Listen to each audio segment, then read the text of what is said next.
iglesia de Escazú. Ay, así es. Bueno, es un gusto recibirles en este espacio cultural que organiza el Grupo Cultural Sí, Helen. Hoffman. Siempre, siempre atentos a a las noticias de Eretz Israel, deseando que regresen con vida los que aún se encuentran secuestrados por Hamas y que Besrat Hashem se logre la paz. Ese es deseo. Amén, amén. Amén, amén, amén. Hoy está con nosotros nuestro querido amigo, el doctor Aaron Arguedas, historiador y profesor de historia en la Universidad Autónoma de Costa Rica, máster de Portland University y PhD de Texas Christian University. Aaron nos va a presentar la historia de una mujer excepcional, cuyo entusiasmo y amor por el judaísmo dejaron una huella imborrable. Ella es Rey Frank. Quizá podría ser considerada la primera mujer rabina en los Estados Unidos. Bueno, mejor paso el micrófono a Aarón, que conoce bien la historia y que sin duda nos va a sorprender como en todas las charlas que nos has dado. Mil gracias, Aarón, por estar aquí con nosotros. Con mucho gusto, muy buenas tardes a todas y a todos. Y efectivamente la charla de hoy, como una de las cosas que me contactaron, y quiero enfocarla a mujer, y es muy importante a veces que entremos en vidas de mujeres. A mí me gusta mucho trabajar con la narrativa y la biografía. En este caso nos toca a Rey Frank, que es una mujer excepcional dentro de un periodo que es excepcional, que es la segunda parte del siglo XIX en la costa oeste de los Estados Unidos. Y estamos hablando de un periodo en el cual acaban de conquistar California, se están formando los estados, está llegando la gente en carretas o vienen por barco. Y en medio de todo esto tenemos también un periodo en el cual en los Estados Unidos se forman dos corrientes muy interesantes. Está el judaísmo tradicional, que como lo llamaban en aquel tiempo, y es el judaísmo ortodoxo. Y por el otro lado tenemos una nueva rama que va a ser muy fuerte en los Estados Unidos, que es el desarrollo del judaísmo reformista. ¿Mm? Y entonces tenemos el choque de dos ideas muy fuertes. Y aparte de eso tenemos algo que es fundamental en los Estados Unidos, que es Pues, eh, el desarrollo de mujeres que piden el voto, que piden derechos, que desfilan, que desafían al mundo como está establecido en ese momento. Y en medio de todo esto, tenemos a nuestra actriz principal para el día de hoy, que es Rey Frank. No es la única, que eso es algo muy interesante. En el mismo periodo y en el mismo tiempo, está sucediendo en diversos lugares en los Estados Unidos pensamientos similares. Pero Rey Frank va a tener uno de los ejemplos y una de las formas de incidir en la sociedad norteamericana como ninguna otra, y en especial en el noroeste y en la costa oeste de los Estados Unidos, y casi hasta Chicago. Es una mujer que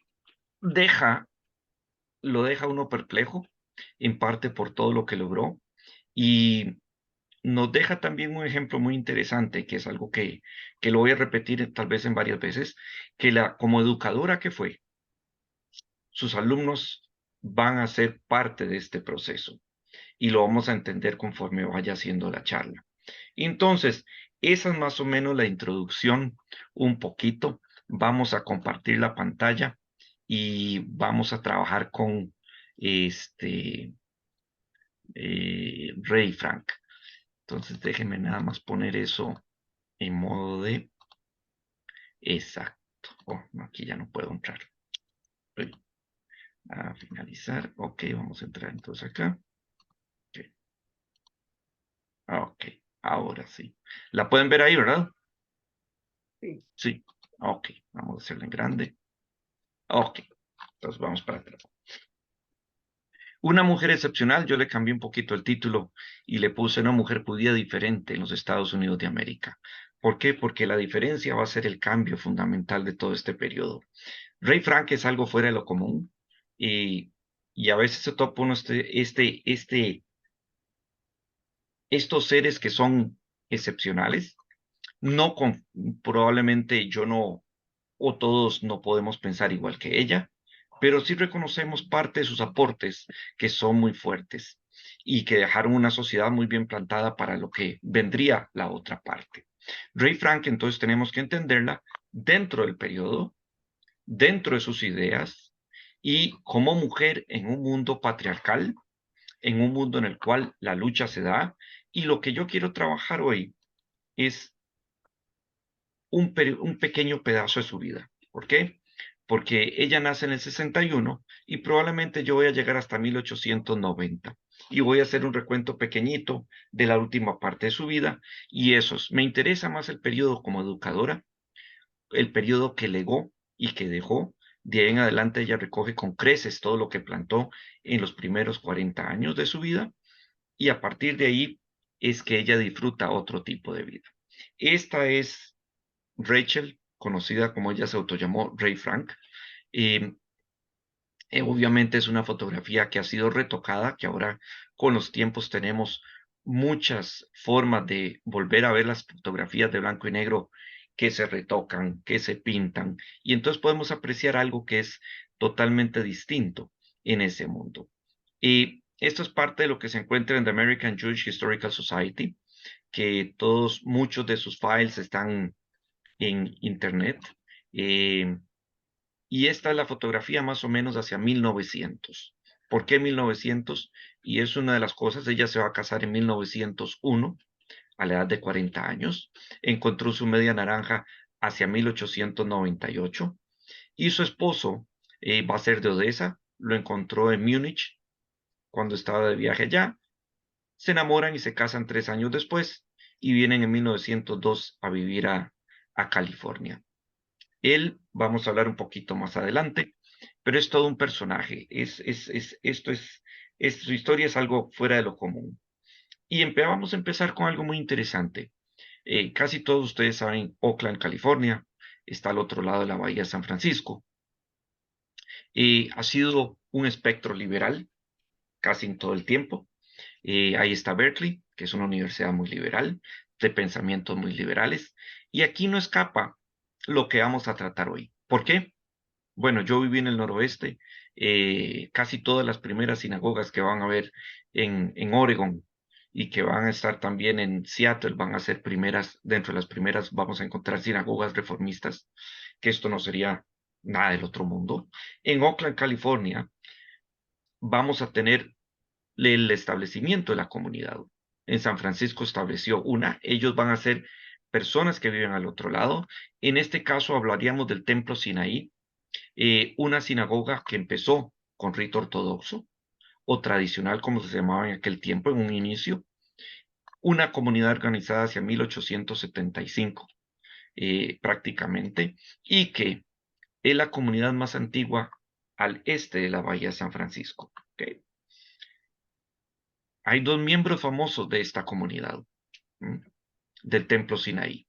Uno, Gertrude Stein, la poetisa y escritora norteamericana, que vamos a hablar un poquito de ella, y el otro es Judah Leon Magnes, que ahorita vamos a hablar de él porque ahí sí estamos hablando de un peso pesado en muchas condiciones y que va a iluminarlos un poco las cosas. Ellos estudiaron en la escuela que tenía la sinagoga, el Templo Sinaí, los sábados, que era parte de la tradición de ese mundo que está oscilando entre un mundo tradicional a un mundo más reformista. Tenían la escuela los sábados. Este es un periodo en el cual el líder religioso van a reformar las prácticas totalmente, de diversas formas, sobre todo con el rabino Marcus Friedlander, a partir de 1800, que estuvo al mando del Templo Sinaí entre 1893 y 1915. Ya para 1915 las cosas van a cambiar fuertemente. Y para 1895, el Templo Sinaí lo van a cambiar de lugar por problemas financieros. Recuerden que hay crisis de periodos, entonces todo depende del número de congregantes que tuvieran y pudieran pagar las deudas, o los terrenos se vuelven muy caros, los impuestos, hay que mudarse y demás. Entonces, para el 95 cambia la sinagoga. Tanto es así que para 1907 lo que tenía era 95 miembros. Y obviamente se vuelve muy caro mantener una sinagoga con 95 miembros pagando en aquel tiempo. ¿Qué tipo de material es el que utilizaban? Utilizaban el Jastrow Prayer Book o el libro El Sidur de Jastrow, y luego vamos a usar el de Union Prayer Book, que es el libro o el Sidur que usan las congregaciones reformistas, desde 1885 más o menos en adelante, 87. Dos cosas que tenemos que entender acá, y es donde, sobre todo en el Templo Sinaí, que hubo serios debates acerca de qué proceder. Por ejemplo, para 1908, en el Templo Sinaí, se eliminó el segundo día de Rosh Hashanah, y poca gente, bueno, en este caso hombres, usaban kipot en la sinagoga. Entonces vemos que ya entre 1875 a 1908 han pasado apenas 33 años y vemos que la ola reformista ha tomado mucha fuerza dentro del grupo que se declaraba reformista en el Templo Sinaí. Tanto es así que para 1914 la congregación se torna totalmente reformista. Ya no hay vuelta a la página, y en ese año, que es algo muy interesante, se construyó la nueva sinagoga. Si ustedes viajan a California y les gusta ir a cines de lujo, pero antiguos, o a teatros de California viejos, de 1900 a 1940, muchos de ellos van a ser por el arquitecto Albert Landsberg, y es quien diseñó la sinagoga conocida como el Templo Sinaí. Esta es una de las sinagogas, aparte de que es muy linda, se encuentra en la 28 Webster Street en Oakland, y se llama Templo Sinaí o la primera congregación hebrea de Oakland. Y es un patrimonio, está marcado como tal. Esta es una de las partes, es increíble, ya cumplió más de 100 años, 110 años. Esto es por dentro, el Aron HaKodesh, y esta es parte de la sinagoga viéndolo para el otro lado. Como nos damos cuenta, y obviamente toca música y demás, muy distinto a lo que nosotros estamos acostumbrados. Pero es una de las sinagogas más antiguas que hay en California y es una de las que sigue trabajando fuertemente. ¿Y por qué les cuento esto? Porque parte fundamental de esta sinagoga va a ser Ray Frank. Y entonces tenemos que entender qué es lo que se planteaba y se proponía en toda esta estructura. Ahora que vimos esa primera parte, tenemos que entender qué fue la comunidad de Oakland. En un principio, como en casi todas las comunidades de América Latina, lo que vamos a tener es una sociedad de beneficencia hebrea, que son los primeros que llegaban, formaban un grupo para ayudar a cualquier judío que llegara. Y eso se lo va a topar usted en Chile, se lo va a topar en Argentina, se lo va a topar en México, se lo va a topar en parte en Costa Rica de primero, se lo va a topar en Perú. Y lo mismo hicieron como una sociedad de beneficencia hebrea en Oakland en 1862. Ese es el primer grupo. La mayoría de los personajes que van a llegar acá son alemanes o polacos. Y casi todos van a ser tenderos o mercaderes con diversos orígenes, pero que tienen muy claro que todos sus hermanos iban a llegar en la misma forma. Una de las cosas muy distintas y muy interesantes acá es que los que van a formar esta sociedad de beneficencia hebrea van a ser polacos.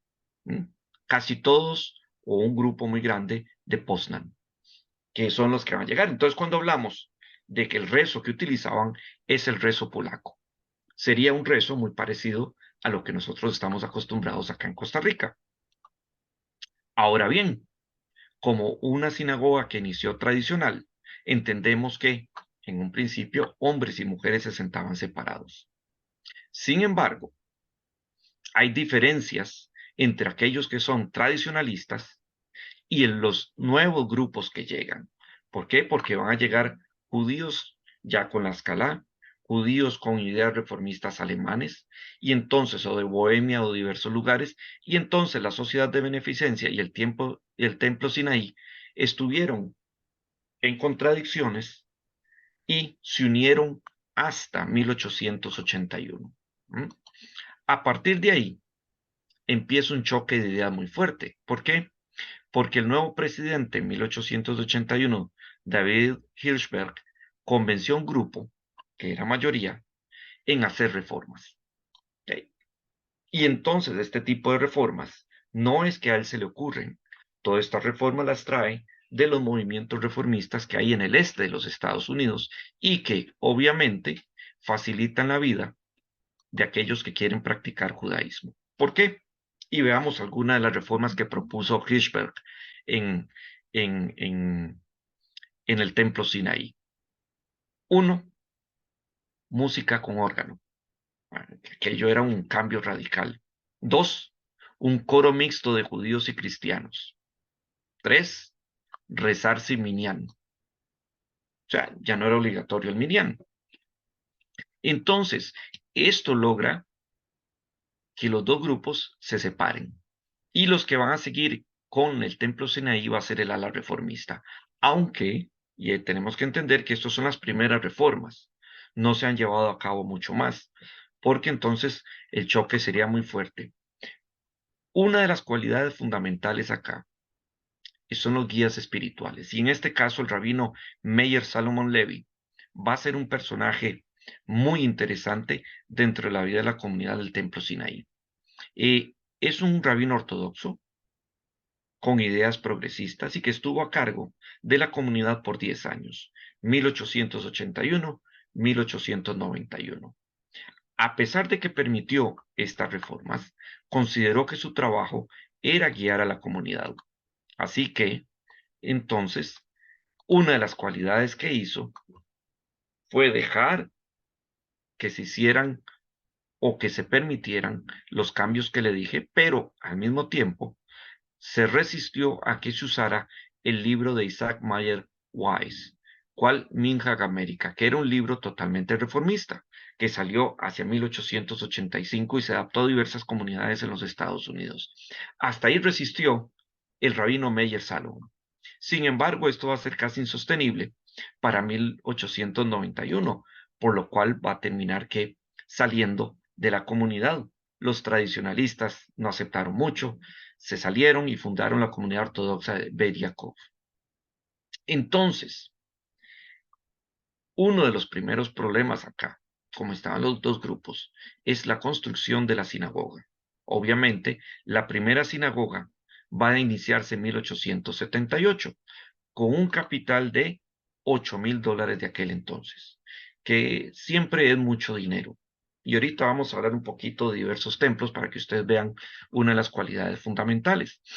Y esto empieza bajo la guía del rabino Meir Salomon Levi. Y es muy importante que entendamos por qué estoy hablando de la sinagoga, de la comunidad y ahora un poquito de Isaac Mayer Wise, que fue uno de los grandes líderes reformistas de los Estados Unidos, porque todas las ideas que van a proponer y que se van a permear en estas instituciones es con lo cual va a trabajar Rey Frank. Y ahí es donde hay que entender esta parte. Isaac Mayer Wise es un rabino reformista, venía de una familia tradicional. Él nació en Steingrub, en Bohemia. Llegó a los Estados Unidos en 1846, antes de las grandes revueltas en Europa.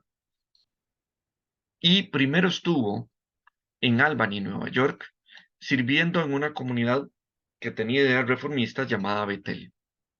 A partir de ahí, propuso varios cambios muy fuertes. Uno, minyan mixto. No renunció al minyan. Aquí hizo un cambio fundamental, que era mixto, hombres y mujeres. Dos, permitió en la comunidad sentarse juntos a hombres y mujeres. Tres, que esto es algo muy común y algo muy interesante, porque eliminó el bar mitzvah y propuso la confirma como una forma para que alguien decidiera si quería ser judío o no. un modelo muy reformista. Esta no es la primera vez que esto se hace, ya se había hecho en 1841 en el Caribe, en la sinagoga de Saint Thomas. Así es que vemos que con los tiempos avanzan en diversos lugares. Además, tuvo un coro mixto en la sinagoga y uno de los grandes cambios, y lo decía públicamente, que él no creía en el Mesías ni en la resurrección de los muertos. Bueno, entonces vemos que este grupo reformista tiene claras ideas. Y por si fuera poco, él va a escribir el Sidur Minhag América, que después se va a utilizar en diversas comunidades. Entonces es un hombre, aparte de que conoce, es un escritor, va también a tener periódicos y demás. Uno de esos periódicos que todavía existe y que sigue tirándose o imprimiéndose en los Estados Unidos se llama The America Israelite o el Israelita Americano. Es un periódico que inició en 1854 y que inició Isaac Mayer Weiss. Estamos ante un personaje que fue muy interesante. También él va a estar presente en la creación de Union of American Hebrew Congregations, que es la unión de rabinos y de instituciones reformistas de los Estados Unidos en Cincinnati en 1873. Así que Wise va a ser prácticamente un guía para todas las comunidades que quieren cambiar o que adoptan el reformismo en los Estados Unidos. Por ejemplo, a la hora de formarse la Unión Americana de Congregaciones Hebreas en 1873, uno de los primeros pasos que van a hacer es abrir un seminario. Y dentro de ese seminario van a formar rabinos en América, o en este caso Estados Unidos, reformistas. La primera graduación, que van a ser 5 muchachos, perdón, en 1883, el 11 de julio, se le conoció como el Treifa Banquet o el banquete Treifa. ¿Por qué? Porque se celebró en un lugar que se llamó un restaurante Highland House Restaurant. El problema fue que se sirvió pura comida que era Treifa. Y eso fue un escándalo para algunos, para otros no, porque ya era la reforma como tal. Pero dentro de este es el primer grupo, y aquí es lo interesante, de graduados de un seminario reformista en los Estados Unidos. Entonces, ya estamos frente a una institución con fuerza, con su propio código, con sus ideas sentadas y con comunidades surgiendo en diversos lugares en los Estados Unidos. Y si a esto le agregamos lo que viene a ser una de las plataformas más interesantes, que es la plataforma de Pittsburgh, que va a ser donde se reúnen los reformistas y determinan cuáles van a ser sus posiciones a partir de 1885, que es una de las plataformas más interesantes, y después viene la plataforma de Cincinnati en 1937 que cambia. Esta es muy interesante porque es la del periodo en el cual nos ubicamos. Primero, nos proponen que el judaísmo presenta la mayor concepción de la idea de Dios y que es central para el grupo humano. ¿Okay?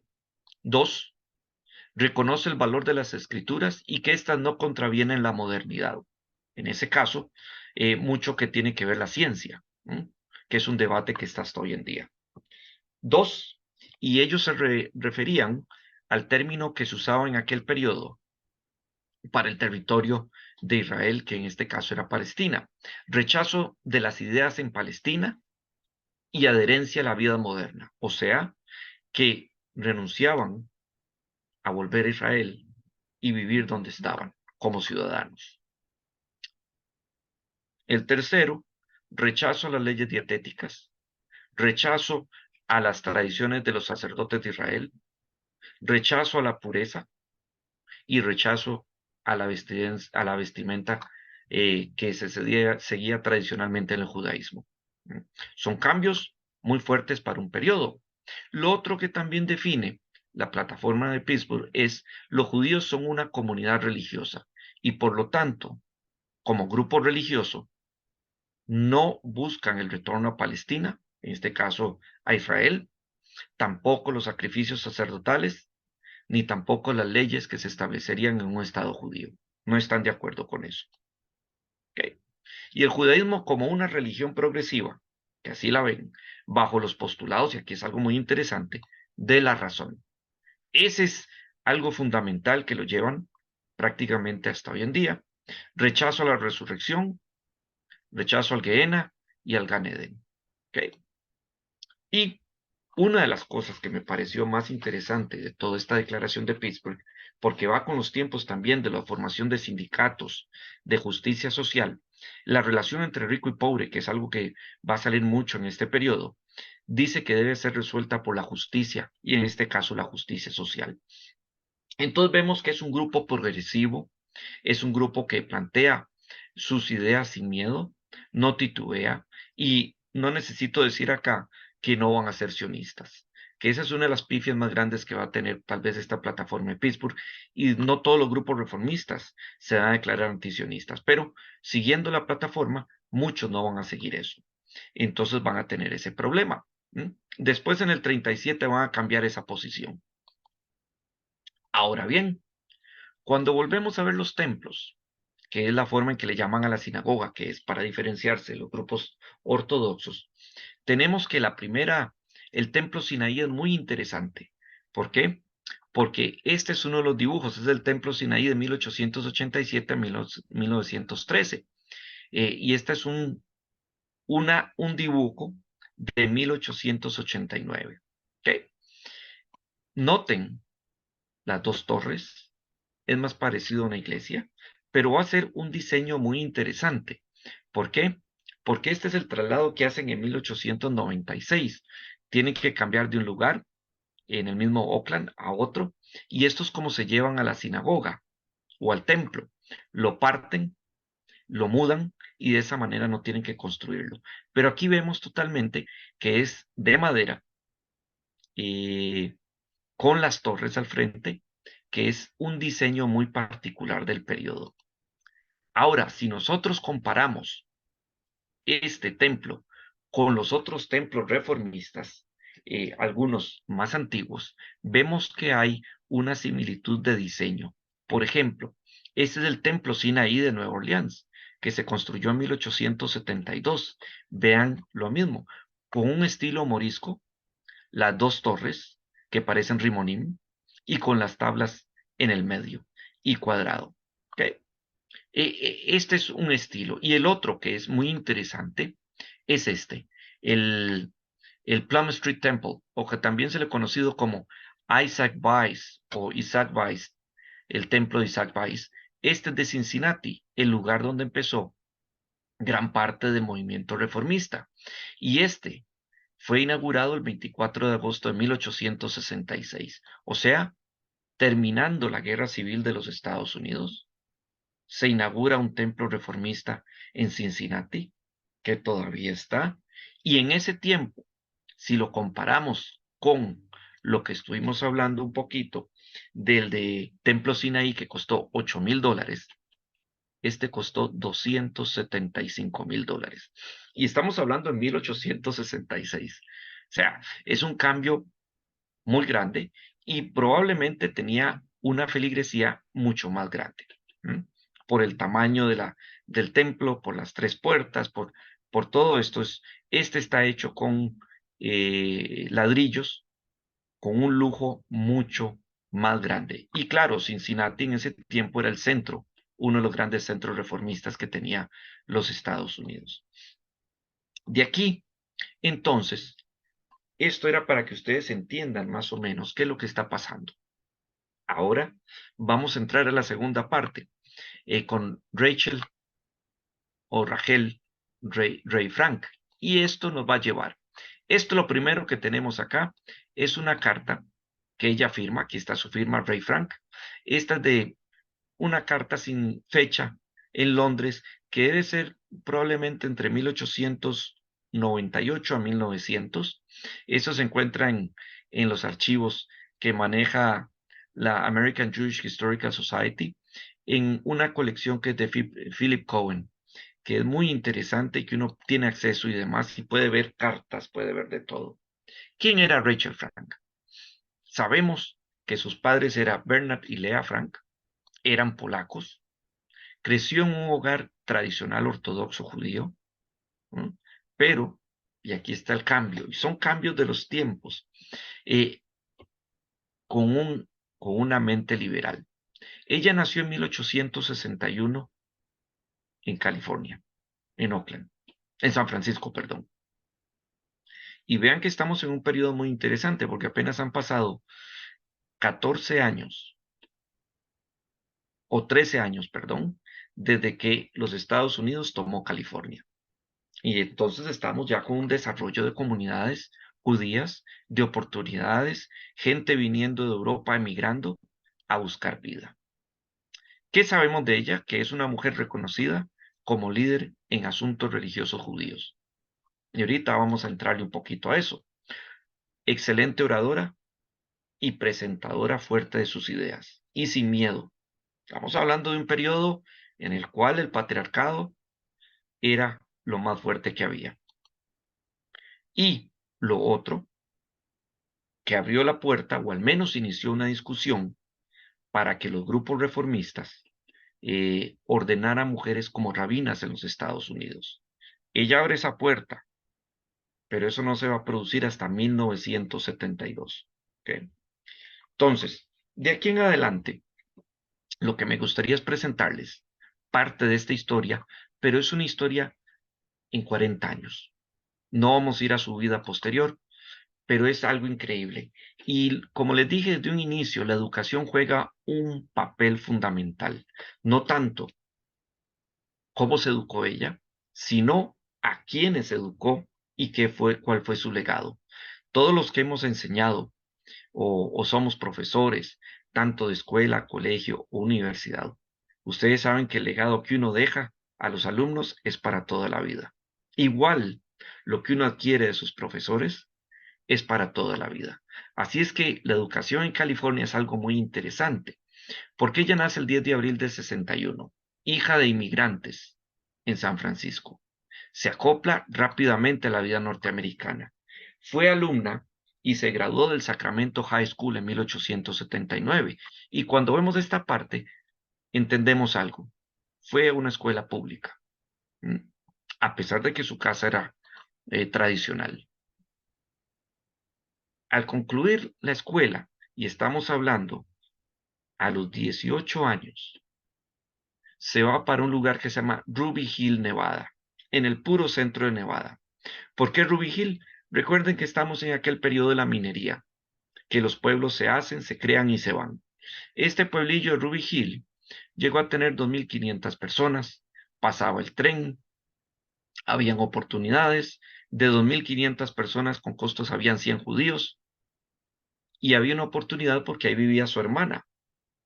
Y entonces Ray Frank se fue a enseñar y fue maestra de la escuela pública. Y esto es un cambio fundamental en su vida. ¿Por qué? Porque va a estar dentro del mundo judío, pero también dentro del mundo no judío. Es un pueblo con un ciclo de minería que para 1900 ya no queda nadie. El correo cierra en 1910. Vive con un entorno no judío. Tiene que aprender y a entender los prejuicios de una sociedad que no era muy amiga de los judíos, cómo defenderse, y dos formas que tiene es por medio de la escritura y la otra por medio de hablar.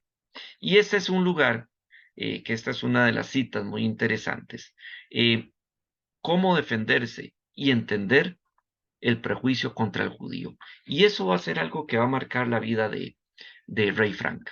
¿Por qué? Porque de aquí en adelante ella se va a abocar a la educación, a defender el judaísmo y a entender ese judaísmo y explicarlo al mundo, sin miedo y sin ninguna forma. En 1879, ella está 6 años en el pueblo de Ruby Hill, decae la minería, vuelve a Oakland, y recordemos que si estuvo 6 años allá y nació en el 61 y vuelve en el 85, tiene 24 años. ¿Okay? Una de las cosas que ustedes me van a decir, bueno, esa dura, ya tuviera que estar casada, cosa que no sucedió. ¿Okay? Estuvo a cargo de la escuela pública, desarrolló dos habilidades fundamentales. oratoria y escritura. Y para desarrollar oratoria, uno tiene que exponerse a un público todo el tiempo. Y su escritura era una escritura fenomenal.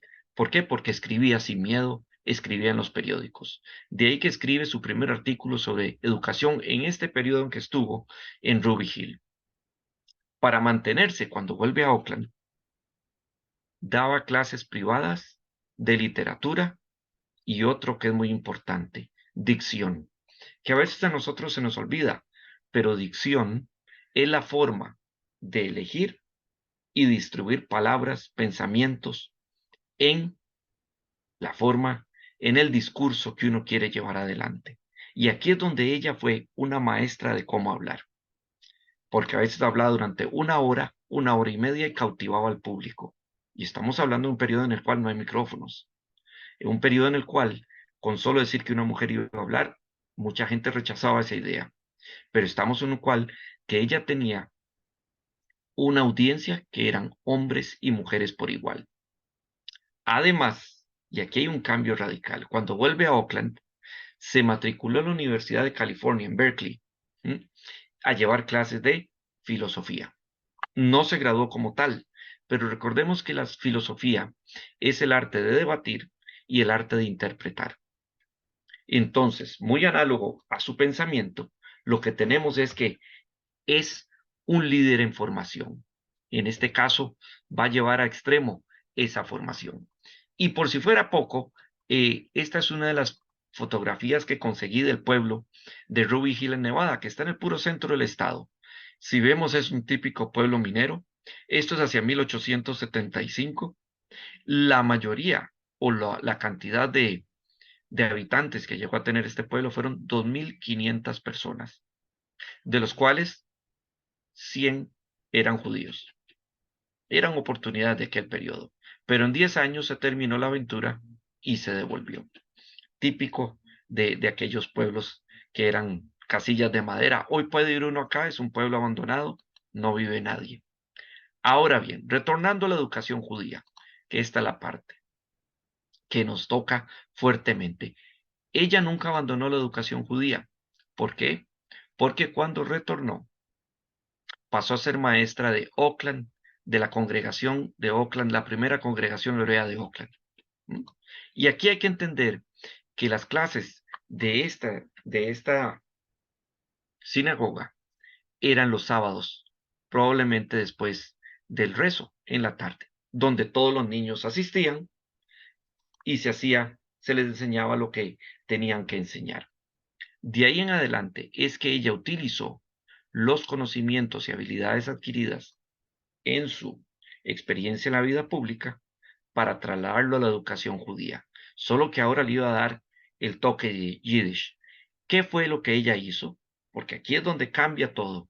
Uno puede saber mucho, ser buen profesor, pero hay algo que ella tenía, que era una morá popular en estudios religiosos.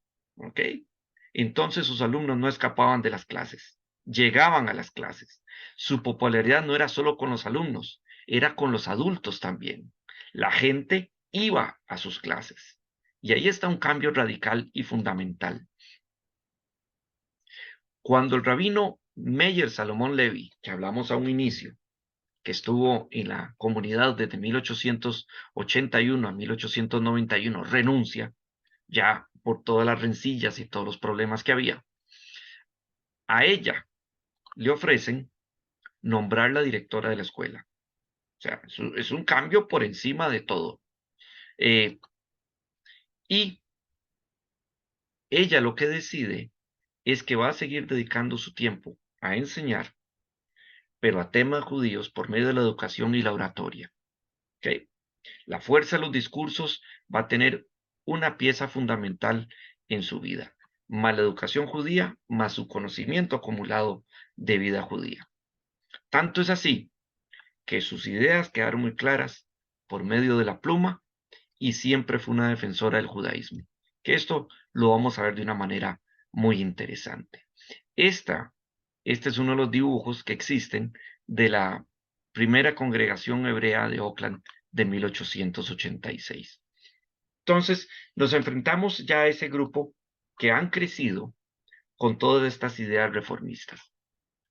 Dos alumnos que ella tuvo, y voy a retomar a uno al final. Una es la poetisa Gertrude Stein, que vivió entre 1874 a 1946, escritora, poetisa, novelista, coleccionista de arte. O sea, vivió una vida que muy pocos de nosotros podemos atestiguar. Su compañera de vida, porque eh, compartió gran parte de su vida con una mujer, eh, que fue Alice B. Toklas, que también era judía, vivió en Francia, se fue de los Estados Unidos, y varios libros de ellas. Uno es el de, bueno, la autobiografía de Alice B. Toklas, que en realidad es una de su vida, en 1933. Fernhurst, 1903. The Making of Americans, que es toda una escritura fundamental de entre 1902 a 1911. Y Tender Buttons, de 1914. ¿Por qué les digo todo esto? Porque es una precursora que no le importó decir cuál era su orientación sexual en un periodo al inicio del siglo XX. Y va a ser la precursora para que grupos más adelante como Betty Friedan en los Estados Unidos y demás lleven adelante esas ideas y luchas por derechos de las mujeres. Y entonces Gertrude Stein, para que nosotros lo entendamos de otra manera, fue alumna de Ray Frank. Siendo maestra en la escuela, esta es su alumna. Esta es uno. Del otro que me voy a referir más adelante es este personaje que está acá, que se llama, aquí dice, todo el mundo lo conoció como Judah Leon Magnus, pero en realidad su nombre era Julian. Entre 1877 a 1948. Rabino reformista, estudió también alumno de Ray Frank, nada más y nada menos que este es un peso pesado en muchas cosas.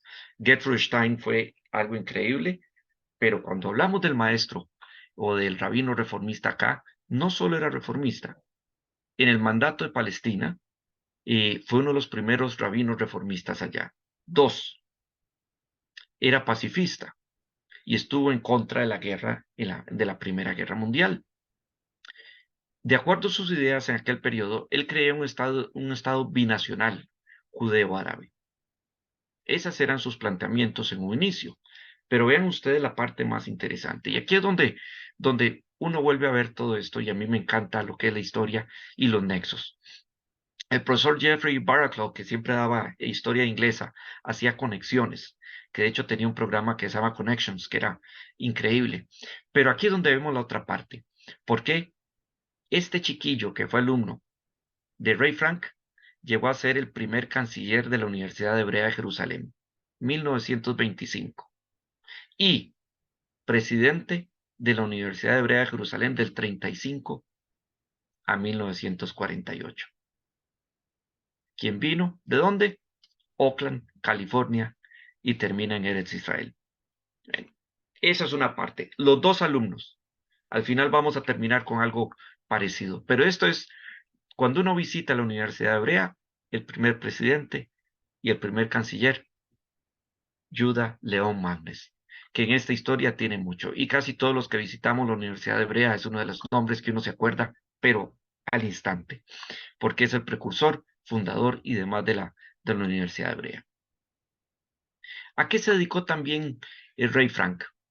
Una habilidad que tenía muy desarrollada era la escritura, y por lo tanto le solicitaban diversos periódicos que escribiera artículos y demás, sobre todo en el oeste de los Estados Unidos. Recuerden que este es un territorio en expansión, un territorio en fundación, hay nuevas ciudades, los judíos llegan a muchos lugares y sobre todo de Oakland y San Francisco salen grupos al noroeste, a lo que va a ser Seattle, lo que va a ser Portland, Oregon, Eugene, Spokane, diversos lugares. Ella se dedicó a escribir en los periódicos sobre la situación de los judíos y el judaísmo, pero en especial en los Estados Unidos. ¿Mm? Criticó y aquí viene una de las críticas más fuertes que ella hace, esa falta de visión y liderazgo y ese materialismo muy fuerte que habían adquirido los judíos en los Estados Unidos. ¿Por qué? Porque planteó, y estamos hablando en un periodo de 1880 al 90, que la prosperidad y la libertad cegó a los judíos en sus bases morales y espirituales. Dios le estuviera vivo hoy, porque la crítica sería muy fuerte. Y si estamos en este periodo, la crítica la dijo muy clara. Y una de las cosas que siempre combatió fue esa animosidad que había entre ortodoxos y reformistas. Porque la combatió fuertemente, en la cual decía que tenían que convivir y tener comunidades, en lugar de estar divididos y estar peleando. Eso fue algo que ella propuso. Y sobre todo, y hay algo aquí fundamental, postuló a las mujeres en ese liderazgo judío. O sea, ella no es la única que está escribiendo, pero lleva a que las mujeres se noten, se tomen en cuenta y se vea que el judaísmo no es una cuestión solo varonil. Así que una de las cosas que tenía Rey Frank que dejó claro que las mujeres tenían derechos a los lugares que no fueron negados por las altas autoridades judías. O sea, todo lo que está prohibido en la Torá, ella lo entendía, pero en ningún lugar en la Torá dijo que no podían haber rabinos judías y mujeres. Eso es uno de los programas que ella va a llegar adelante y que ella va a criticar fuertemente. Pero cuando vemos la costa oeste y el noroeste de los Estados Unidos, que es algo muy interesante, ella se volvió muy popular y la posicionó como una persona requerida por diversas organizaciones en todo el noroeste y la costa oeste de los Estados Unidos. La llamaban para que viniera a hablar. Y en gran parte de la década de 1890 la dedicó a viajar por todos estos lugares, dando discursos para diversas organizaciones en la costa de los Estados Unidos.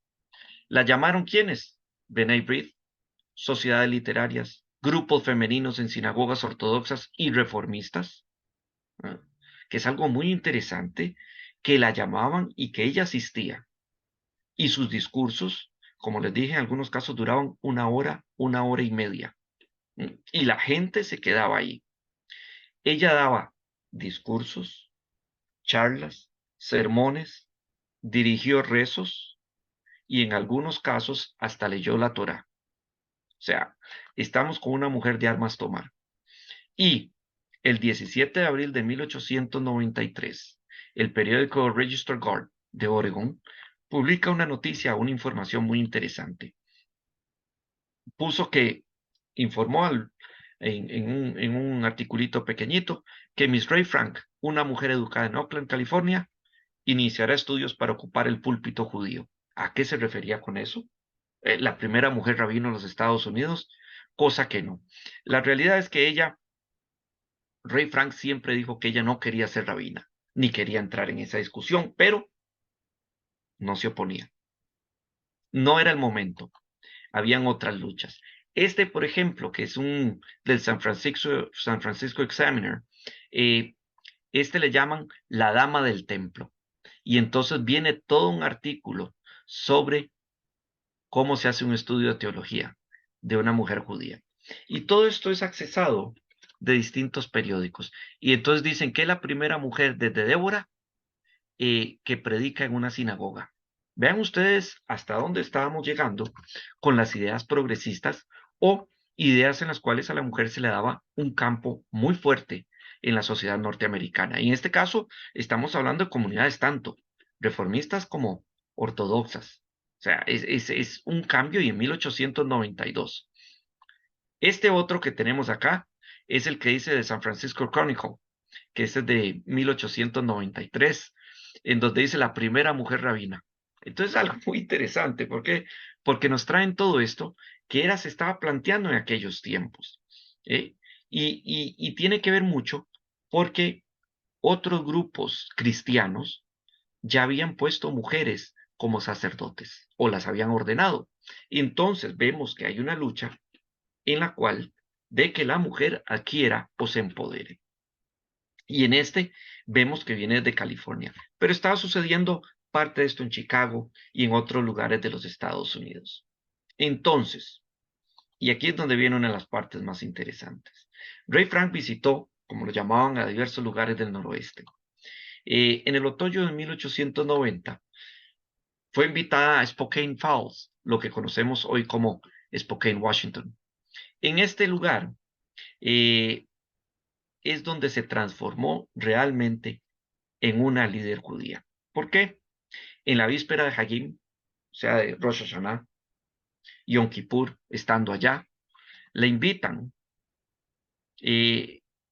a que venga a este lugar y llega a Spokane y ve que la comunidad está dividida entre reformistas y ortodoxos. Lo que más le enoja es que ni siquiera hay sinagoga. Y no es por falta de dinero, porque encontró judíos con dinero. Y ella apela a qué es lo que sucede. Bueno, a partir de acá, le ofrecen que si ella da un discurso, un sermón en el servicio, estaban dispuestos a hacer Hagim en Spokane. Probablemente los convenció y lo hace. Tanto es así que era un evento en el pueblo. Y entonces The Spokane Falls Gazette, o la Gaceta de Spokane, anunció que a las 5 de la tarde hablaría una mujer en la Opera House, en la Casa de la Ópera, y que iba a hablar sobre judaísmo. Tanto es así que se presentaron cristianos y judíos a oír qué es lo que iba a decir esta mujer. Una de las cosas que ella recalcó en el discurso fue la obligación de un judío al otro. ¿Qué les recordó? Que a pesar de todas las divisiones, un judío está encargado de velar por el otro. Que las rencillas no era la manera en la cual solucionar los problemas y que mucho menos no podían tener una sinagoga por estarse peleando. Y la otra parte, que fue algo que llevó al público a un éxtasis todavía más, cómo debía comportarse un judío como un ciudadano en un país libre. Y esto ya traspasaba las fronteras, tanto en religión, y daba una cuestión de ciudadanía muy fuerte. E instó a los judíos de Spokane a formar una comunidad. ¿Cuál es el resultado de todo esto? Un no judío que estaba ahí dice que él dona el terreno para que los judíos puedan hacer una comunidad. En 1893, en Spokane, en el 90 en Spokane, Washington. Estas son alguien que logra despertar esto en la gente, tiene una habilidad innata y una habilidad fundamental.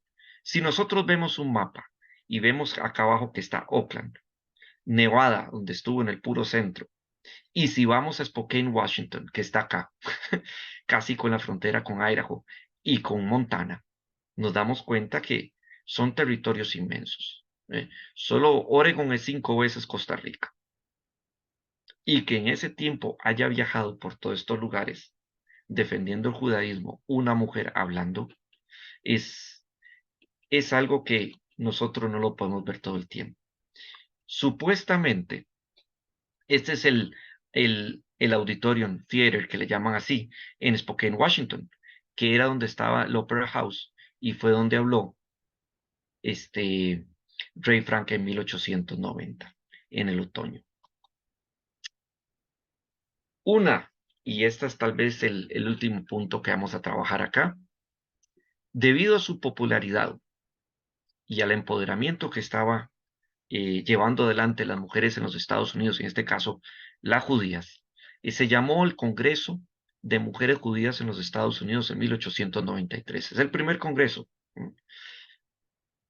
Y lo organizan dos personajes que son fundamentales, Hannah Greenbaum Salomon y Lena Aronson. También mujeres que querían más dentro del judaísmo, se aprovecharon de que en ese tiempo era también la Feria Mundial en Chicago y por lo tanto llamaron a un congreso de mujeres judías del 4 al 7 de septiembre de 1893. era la primera vez en Estados Unidos que se reunirían mujeres judías a trabajar y hablar sobre cuestiones judías. Y por lo otro, llegaron 97 delegadas. En algunos casos dicen 93, otros 97. ¿Qué llevó adelante este Congreso? Empoderar a la mujer y presentarse las mujeres como un grupo de fuerza, que no era un grupo de adorno en las comunidades, proponer sus propias ideas y sobre todo en una sociedad machista. Buscaron, y aquí viene el secreto de este Congreso, quienes tenían el don de hablar en público con elocuencia.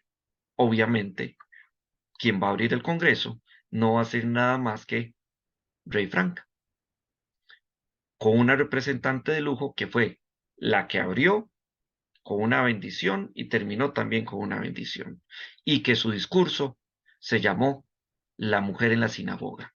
Con eso fue el discurso que ella inició el Congreso de las Mujeres en los Estados Unidos en 1893. Al final de este Congreso, que es algo muy interesante porque es el primero, y como a los que hayan ido a congresos, saben que los congresos no terminan ahí. Se dan las resoluciones y siempre queda algo más. En los Estados Unidos, este Congreso empoderó a este grupo de mujeres para que crearan el Consejo Nacional de Mujeres Judías, que empezó a operar hasta 1894 y que está hasta hoy en día en Chicago. Entonces tenemos que es una fuerza fundamental. ¿Qué tenemos nosotros acá? Bueno, la década de 1890 fue una década de lucha, que yo lo veo así, no una lucha en contra de nadie, sino una lucha para derribar prejuicios, para viajar, exponer sus ideas y viajes por los Estados Unidos. Obviamente, Ray Frank se cansó y para 1898 decidió hacer un cambio y se fue a Europa. Nuevos aires, nuevas ideas. Le tocó ver el antisemitismo en Europa porque este es el periodo en que estaba todo lo de Dreyfus. Y estando en un hotel en Múnich, preguntándole a un amigo qué estaba pasando con Dreyfus, se levantó un señor a la par que se llamaba Simon Littman y le empezó a hablar porque él venía de París, cuáles eran las últimas noticias que estaba sucediendo allá con el caso Dreyfus. Intercambiaron ideas, aparentemente se gustaron, se mudaron a Suiza, donde él estudió en el Instituto Politécnico de Zúrich, y el 14 de agosto de 1901 se casaron. Si nos damos cuenta, ella ya tenía 40 años y él tenía 29 años, era menor. Simon Littman fue profesor de la Universidad de Illinois en Champaign y vivió, si lo ven aquí, 100 años. Y ella fallece en 1948. Volvieron a California en 1902, donde hicieron su casa por ese tiempo. Y aquí tenemos algo muy interesante, y con esto es prácticamente con lo que quiero cerrar. Simón y Ray Littman Frank, de viaje. Obviamente ya está en una edad adulta, ya estamos en 1935. En este viaje fueron a Inglaterra, pero su destino final era ir a Eretz Israel, o a lo que llamaban Palestina en aquel tiempo. Y siempre digo yo que las cosas no son coincidencias. ¿A quién creen ustedes que fue a visitar? A su alumno. ¿A quién? A Yehuda León Magnes. ¿A dónde? La Universidad Hebrea. Siendo una persona como la que hemos visto que le gustaba leer y escribir, no creo que esa oportunidad la haya desperdiciado. Y sobre todo ver que un producto de su educación llegó a ser el primer canciller y el primer presidente de la Universidad Hebrea eh, en Israel. Y estamos hablando en el periodo antes de que siquiera existiera el Estado de Israel. Así bien, que mis reflexiones finales es muy interesante en que ellos pensaron en este tiempo que la razón y la ciencia privaron en las decisiones religiosas, que es algo muy interesante, que es un debate que hasta hoy está en día. Dos, en su visión pensó o pretendió hacer una religión más igual, donde la mujer participara más fuertemente y tuviera también que decir en el judaísmo. Frank por el otro lado, retó a ese mundo secular y religioso en el siglo XIX al XX, planteando los distintos roles que la mujer podía brindar en un mundo religioso y también en un mundo secular. Y lo más importante que yo puedo rescatar acá es que usó el púlpito como una forma de expresión y impulsó algo que hasta hoy en día es fundamental y que se va a explotar tal vez unos años más adelante, que es la opinión pública. ¿Mm? Y que uno de los grandes personajes de la opinión pública en los Estados Unidos es Barnes. Si no lo han visto, es el que crea la propaganda de Coca-Cola en Navidad con los colores rojo y blanco, los cigarrillos Chesterfield que todas las mujeres fumaron en los años 40 y 50. Todo eso es obra de él. Y es un personaje, era sobrino de Freud, pero eso va a ser más adelante, porque era con la opinión pública. Y sobre todo, que su educación abrió la puerta al debate y la comunicación, y en este caso, a las mujeres para llevar adelante sus ideas. Tal vez, y aquí es donde yo sí estoy totalmente de acuerdo, una mujer diferente y un carisma que impactó al judaísmo en los Estados Unidos, que hasta hoy en día su huella queda muy clara. Y con esto yo creo que termino. Ojalá no me haya extendido mucho. Uy, 1 hora, yo planteé 45.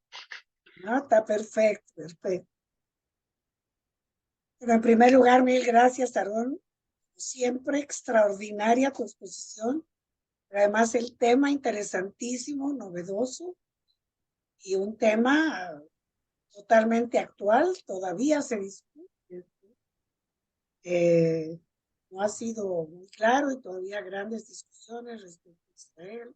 Ya no hablo de las diferencias entre las sinagogas, sin embargo, hoy el mundo reformista está buscando su espacio en Eretz Israel, pero ese no es el tema es la magnífica labor de esta mujer y ha impactado en el mundo, en la vida de las mujeres y en el mundo en general.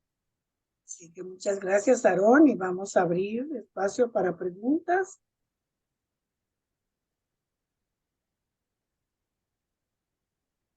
¿Alguien tiene alguna pregunta? ¿Alguien le gustaría participar? Pues yo no tengo preguntas, no sé si me oyen allá. Sí, claro. ¿Sí? Es que estoy en otro país, no sabía, algunas veces no se oye, pero supremamente interesante, Aarón, porque para mí fue un tema completamente nuevo, no sabía nada de esta mujer y creo que fue mucho lo que aprendí en esta clase de hoy. Muchísimas gracias, súper interesante. No, con mucho gusto. A mí, casi siempre cuando hablan de historia, y es algo que también yo critico en las clases mías, inclusive, cuando siempre hablamos, casi siempre se habla del mundo masculino, ¿ok? Y se olvidan que la mitad del mundo o más son mujeres. Bueno, entonces, una de las cosas que yo quise hacer hoy fue traer el otro lado. O sea, Estados Unidos tiene increíbles cosas, este es un periodo, pero increíble, pero en el mundo femenino, y eso que lo hice pequeñito, porque todas ellas tienen que ver con las sufragistas, por ejemplo, en los Estados Unidos. Claro. Y para Exactamente. darte Con un el ejemplo, movimiento feminista, por supuesto. sí, pero para darte un ejemplo, ella se oponía al voto de la mujer. Ay, qué interesante, qué Eh, raro. bueno, y tiene sus razones. No las voy a discutir porque no viene al caso, pero hay un montón de cosas que tal vez ella se oponía y uno piensa que era muy abiertamente, en algunas cosas no. Eh, pero es interesantísimo cuando vos volvés a ver cosas, cosas como estas. En América Latina nosotros vemos mujeres de este estilo, y por ejemplo en Costa Rica y tal vez en Colombia, hasta principios del siglo XX. Y más que todo después de la Primera Guerra Mundial, que vamos a ver ese estilo. Pero antes de eso es muy difícil. En Estados Unidos ya lo vemos a partir de 1875. Entonces es toda una generación antes. Y todos son hijos, que esta es la otra parte muy interesante, hijos de inmigrantes. O sea, y de mundo tradicional. Hay un rompimiento muy grande, tal vez por las oportunidades, la forma de ver el mundo, la libertad. eh, es esa parte que tal vez a nosotros también nos tocó ver, y más a ustedes, siendo hijos de inmigrantes, que vieron ese mundo. Y entonces ver cómo el mundo tradicional de sus padres y el mundo hacia adelante de ustedes, qué cambio hubo, cómo lo querían, qué querían hacer. Y entonces venía la crítica de los padres. Pero ustedes también como mujeres, para ponerles un ejemplo, tenían que tomar decisiones, porque es su vida la que venía adelante, en un mundo que es totalmente no judío, lo que le tocó vivir a ella. Sí, Muchas las gracias. sufragistas. Doctora,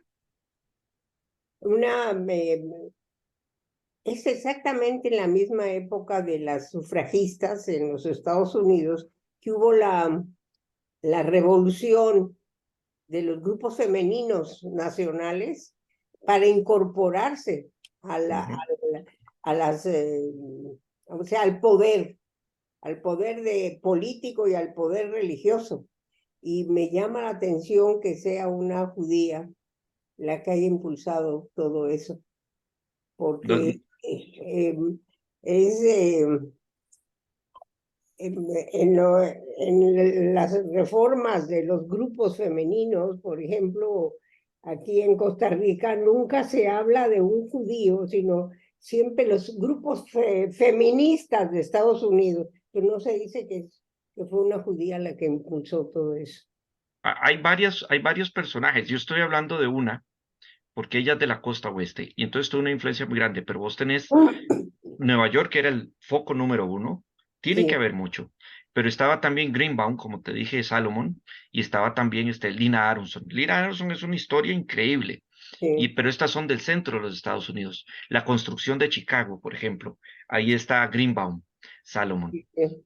Entonces tenemos que es un modelo que no es aislado y que se va a dar en diversos lugares. Entonces, lo que vos tenés es ideas que viajan y lo interesante es lo rápido.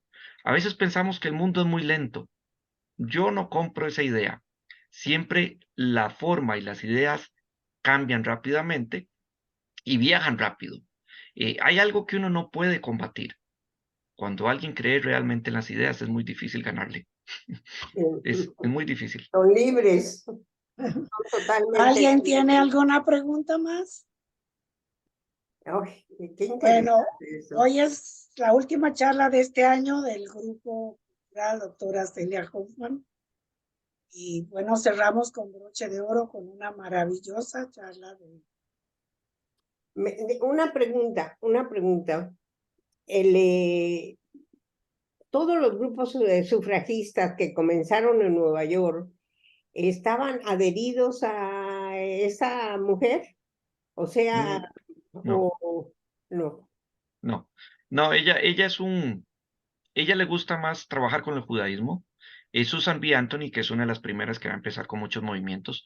Recordemos que ella va a intentar llevar adelante a todas las mujeres, inclusive esto en Inglaterra y demás lugares.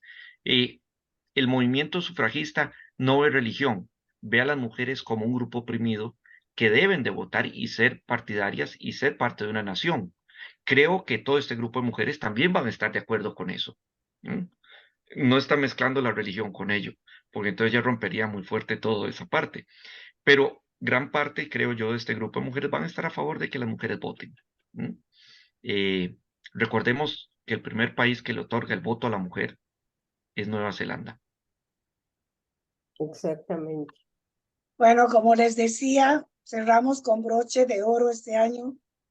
Muchísimas gracias, doctora Aarón Arguedas. Nos vemos el año entrante. Y terminamos también con la aproximación de nuestra fiesta de Hanukkah, la fiesta de las luces. Y bueno, que traiga luz a esta oscuridad por la que estamos pasando en estos 2 días. Que tengamos todas un Hanukkah Sameach. Y muchas gracias a todos, todas por participar, especialmente a Aarón una vez más. Muchas gracias. Aarón, muchas gracias. Buenas tardes. Gracias. Muy Ha sido interesante la una charla. excelente. Y un gusto de verla. Fue una lección de cátedra de la universidad. Gracias. Buenas tardes y que nos veamos en Hanukkah a comer. Chag Sameach. Tampoco, Chag ¿verdad? Sameach. Axamea.